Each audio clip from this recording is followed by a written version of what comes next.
Anybody can come. You Okay. don't even have to have a prosthesis. Like I said, it's mentoring, training, community. Yeah.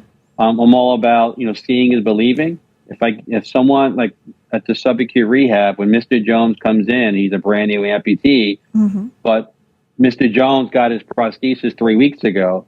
I get a chance to see what life is like 3 weeks down the road, 3 months down the road, 3 years down the road. So when someone comes, they don't have to have their prosthesis. They don't have to be up and walking on it. That's what we're here for, to try to help them to do that.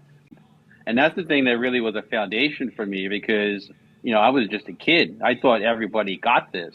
And when I realized is that I was really part of something special, I was like, well, how can we kind of recreate this so that everyone can get the same kind of training and attention to the needs that I got? And that was 38 years ago, when I started the amputee walk-in school. It wasn't something I meant to do. I was starting to compete in the Paralympic competition. I qualified for Seoul, Korea, and I was able to win a gold medal and set a world record the following year. The gun went off, a full 8-lane, eight competitors. Uh-huh. The gun went off.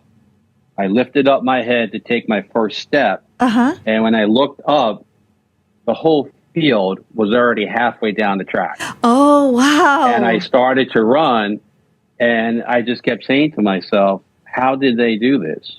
Yeah. How did they do this? I finished in a time of 26.8 seconds. The winner ran a time of 15.75. Wow. And so I got beat by 10 seconds. That's a lot. For those, that's a lot. And, I just couldn't believe what happened.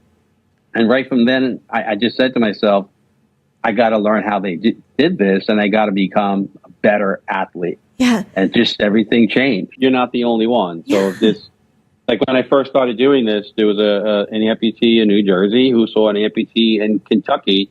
They never met, but they saw each other on the leaderboard, the AWS leaderboard. Very And that cool. leaderboard, they get able to connect. But there's also a team challenge. So the team challenge, we have state versus state. So your state is your team. So like we have Indiana, there's a great therapist there, Curtis Wayman, who I do walk in schools with. Yeah. If you're an amputee, how much, if 10,000 steps a day, that's something for an able-bodied person to reach. Well, I'm a below the knee amputee. I'm a bilateral BK. How many steps should I walk? I wanted to find that out. So research tells us that if you're a below the knee amputee, your big goal is 6,000 steps a day. Really? If you're an above knee amputee, yep. If you're an above knee amputee, your big goal is 4,000 steps a day. But how do we know if that was really true?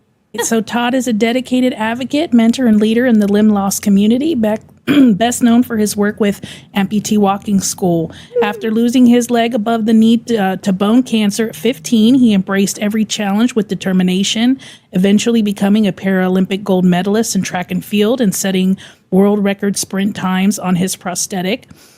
Drawing from his own lived experience as an amputee and elite athlete, he has devoted his career to empowering others to regain confidence, mobility, and independence.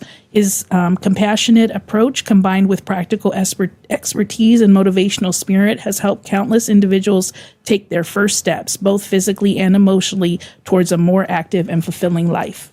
So we have included information about Amputee Coalition at the bottom of that slide for all of you. We are also going to be sending a sympathy card on behalf of our agency to John's family. And we are going to include information about, our experience with him. If any of you have a message that you want to pass along, an experience that you had, a story that you want to share, you're welcome to email to Emily or to me. And we'll print that out and send it with our packet to his family. And we will be sending a card to his family. So as I said, if you want to share information. Oh, and thanks, Jim, for putting that in there for Amputee Coalition. If anybody is looking to donate on behalf of John, his family did ask that donations go to Amputee Coalition.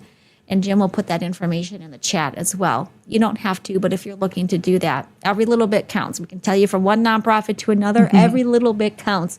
We'll be sending a card. So if you want to send some information, a note or anything, please go ahead and email it by the end of the week, and we'll print them out and send them with our packet. So That moment changed my life because it really helped me to realize is that there was a competitive spirit inside of me. Yes. That I never kind of really knew existed. And I just wanted to try to get better. So I went down next year to Tennessee and I trained as hard as I could and I got beat again. But this time it was by 6 seconds. Okay. Then I went down 1988, the third time in a row. Nationals were again in Nashville, Tennessee. It was the qualifying for the Paralympics. And I only got beat by a half a second. But I qualified to go to the Paralympics. And that's, changed my life. The Paralympics started in 1960, but it took until 1988 to have enough above the knee amputees to even have a race. Wow. And it was just a straight final. And I was in that final. So I was the first gold medalist in my category. But now you have quarterfinals, semifinals, you have a full field of elite athletes. And that's, it's really changed, and I just love watching how it's evolved. I feel like you should, even if you've trained people who ultimately beat your record, you should still kind of have the record vicariously through them.